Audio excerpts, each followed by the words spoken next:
বিয়ের আগে ছেলের বাবার পক্ষেও তার পুত্রবধূ হবু পুত্রবধূকে দেখা হারাম।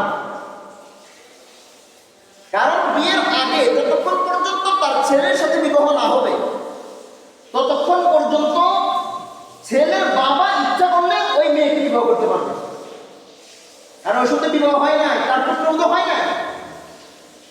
যে জায়গায় বিবাহের আগে ছেলের বাবার জন্য মেয়েকে দেখা হারাম, সেই জায়গায় ছেলের 14 গোষ্ঠী, ছেলের দুলাভাই, চাচা, কাকা, মামা 14 গোষ্ঠী এসে মেয়েকে দেখে।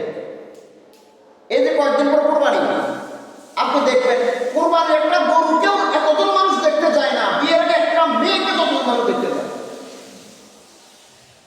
কোরবানির একটা গরুর যে সম্মান, আমাদের সমাজের মধ্যে একজন কনেকে, একজন মেয়েকে আমাদের সমাজের পুরুষরা একটু সম্মান দেয়।